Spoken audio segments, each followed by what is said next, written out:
I have a question for you. What was your favorite childhood game? It could have been anything, from a game you played at the park, to a board game, to even a video game. But it's a game that you remember well that resonated with you in one way or another. While some of the games people answer this question with are popular and are known across the world, others are more niche and have at most a small community of people who fondly remember it.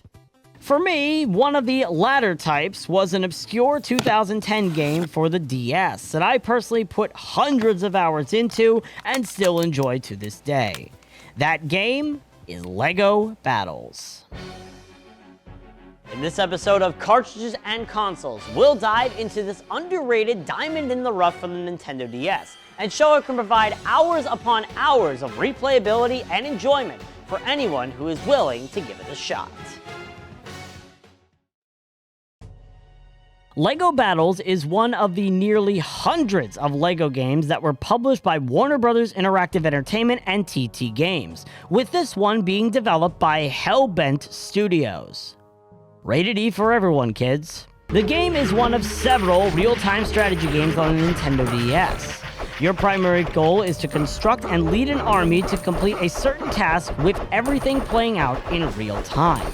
Your army consists of multiple key units, all led by a powerful hero, which acts as the leader of the group and can heal any nearby units, and also perform magic spells to aid you in different ways.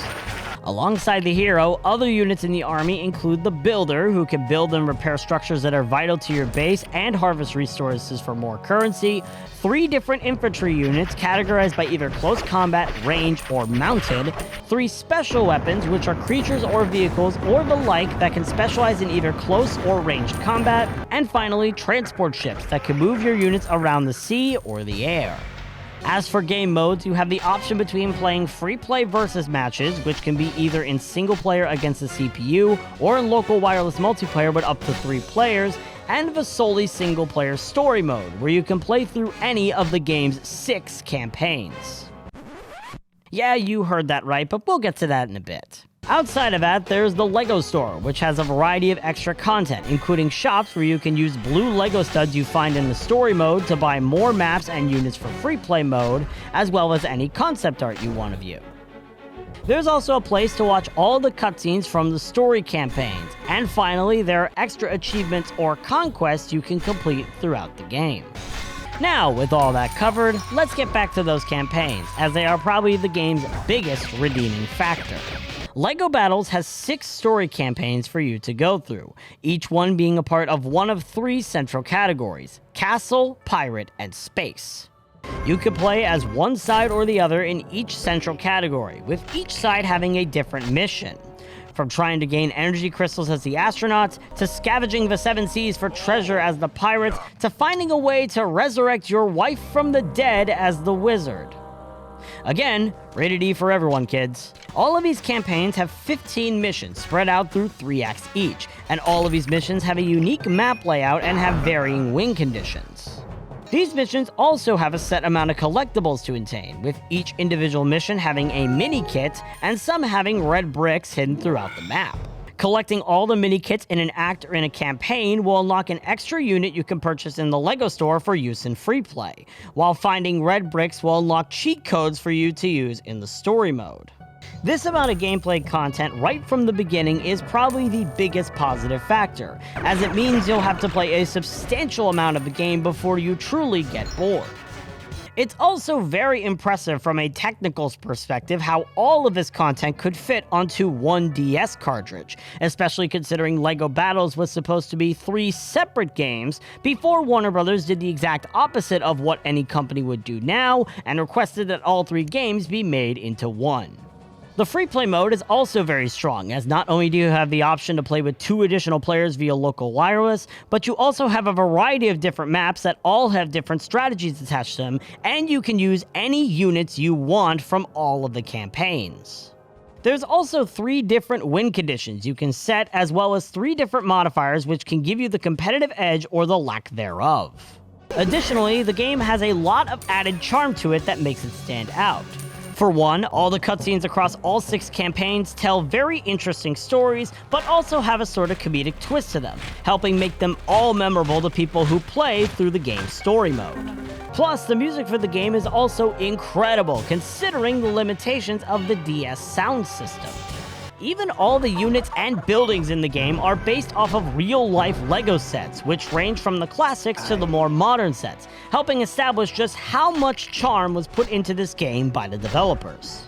However, while LEGO Battles is strong in these aspects, there's one part it heavily struggles in: the gameplay department. The biggest issue with the game revolves around guiding your units around the map using the DS touchscreen. There's 3 key issues I can pinpoint that you have to know about when guiding your units. The first is that you can only select 9 units at a time, and the game takes priority on certain units compared to others, meaning you may not have the exact army you want selected firsthand. This is circumventable by trying to group everyone into each type of unit, but it still is an annoying feature that hinders the gameplay a lot. The second issue is that when trying to get your units to go to a certain point, their AI will prioritize only walking in a straight line to said point, instead of navigating around obstacles or fighting any enemy units, meaning sometimes your units will get badly stuck and give up getting to the select destination, or even blatantly pass by enemies attacking them and lose more health than they should. Third, and this is what personally bothered me the most, sometimes your units will just have a mind of their own and go attacking nearby enemy units for absolutely no reason. So if in the middle of the game you notice that the music is changing to the combat theme, or your unit count is starting to go down, blame the game's AI for noticing an enemy came within 1 nanometer of their location and decided it was time to engage on them. This clunky gameplay experience definitely is the worst part of the game. It is circumventable if you learn the game well enough and try to be patient.